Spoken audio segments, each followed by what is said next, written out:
Bonjour à tous, aujourd'hui je vous propose un exercice sur les variables aléatoires à destination des premières spécialités maths.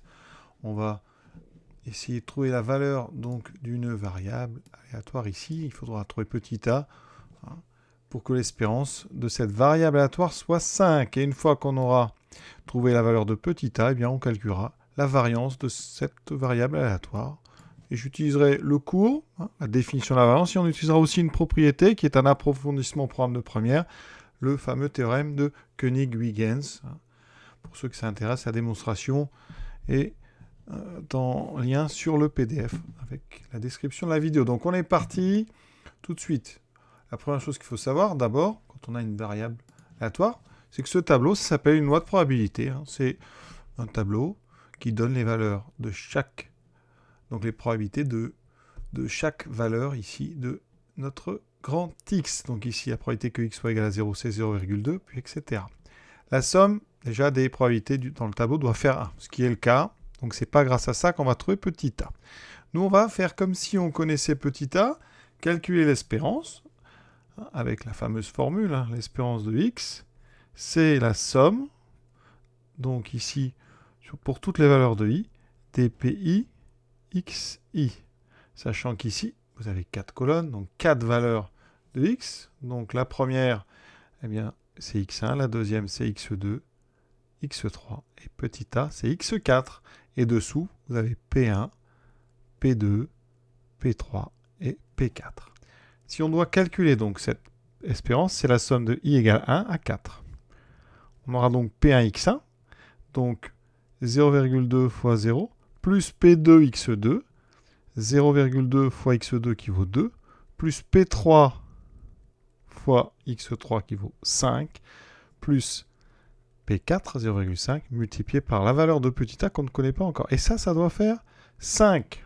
Vous voyez, on obtient une petite équation. Et donc, j'obtiens alors 0,4 plus 0,5 plus 0,5 fois petit a qui doit être égal à 5. Donc 0,5 fois petit a doit être égal à 4,1. Et donc petit a vaut 4,1 divisé par 0,5, ce qui revient à multiplier par 2, donc égal à 8,2. Pour calculer une variance, on a donc la formule. La définition première, donc la variance, il faut calculer l'écart à notre espérance, donc l'écart par rapport à 5. Pour ça, je vais rajouter une petite ligne dans le tableau. Donc on va faire à chaque fois xi moins l'espérance, donc xi moins 5. Donc là, ça me fait moins 5. Ici, donc moins 3, 0, 8,2 moins 5, 3,2. Et on va faire donc la moyenne, mais de ces écarts au carré. Donc maintenant, il faut que je mette ça au carré. Donc je rajoute une autre ligne. Alors on peut le faire directement, mais ça permet comme ça de décomposer. Ça fait 25, 9, 0. Et 3,2 au carré. Alors 32, c'est une puissance de 2. Donc 32 au carré, c'est dans les puissances de 2. On est vers 900, vers 1000. Donc c'est forcément 1024. Donc ici, ça fera 10,24.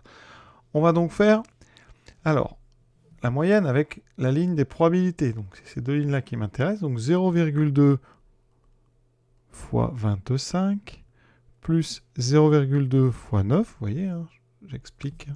Je fais ça fois ça, plus ça fois ça. Et ensuite, je vais faire 0,1 fois 0 qui fera 0. Et il me restera 0,5 fois 10, 24. Donc là, j'obtiens donc plus 0, plus, alors multiplié par 0,5, vous savez, ça va diviser par 2. Ce qui me fait donc 0,2 fois 25. Alors on divise donc, quand on multiplie par 0,2, ça divise par 5. Parce que 0,2, c'est donc 1 cinquième. Plus 1,8, plus 5,12.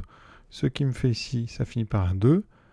9, 11,92. Voilà ma variance calculée avec la formule. Alors, en général, on s'en sert pour calculer l'écart type, qui est la racine carrée donc de 11,92.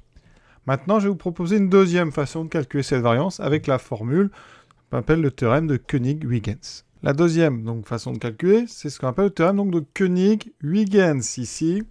pour calculer une variance, inutile de faire les soustractions avec l'espérance. On peut calculer ici l'espérance des carrés et on enlève l'espérance au carré. Alors ça donne ceci. Donc ici, il faut calculer, alors je vais rajouter une petite ligne, il faut calculer les carrés des xi, donc 0, 4, 25, 8,2 au carré, hein, là on verra. Et donc après, vous calculez la variance en faisant donc eh bien, l'espérance, mais en prenant comme valeur les carrés des x. Ce qui me donne donc 0,2 fois 0, plus 0,2 fois 4, plus 0,1 fois 25, plus 0,5 fois 8,2 au carré. Et on enlève donc l'espérance au carré. Donc 5 au carré, ça fait 25. Ça me donne donc 0,8 plus 2,5 plus donc la moitié de 8,2 au carré. Alors 8,2 au carré, on fait 82 au carré. Alors il y a plein de façons de faire, mais si vous posez votre addition, ça fait ça. Donc 64, 4. J'ai oublié la retenue, donc 65, 4, 12, il reste 1. 7, 67,24. Donc, ça me fait 3,3 plus la moitié de 67,24. C'est donc 33,62 moins 25. J'obtiens donc ici, alors, 36,92 moins 25. 36 moins 25, ça fait 11. Vous voyez, je retrouve 11,92. Petit avantage, et même gros avantage de cette méthode, je n'ai pas eu à faire les soustractions de chaque valeur avec l'espérance. Donc c'est pour ça que moi j'aime beaucoup. Et en général, on aime beaucoup cette technique parce qu'on met juste au carré. Souvent, ce sont ici des nombres entiers. Alors qu'une fois qu'on a calculé l'espérance, ça peut être pas mal de nombres, soit des décimaux, soit des fractions, et ça peut compliquer le calcul pour pas grand-chose. Donc vraiment, si vous pouvez retenir cette formule, hein, qui est en approfondissement du programme de première, qu'on peut considérer finalement capital dès la terminale. Voilà, cet exercice est à présent terminé. Je vous souhaite une bonne fin de journée à tous et à bientôt.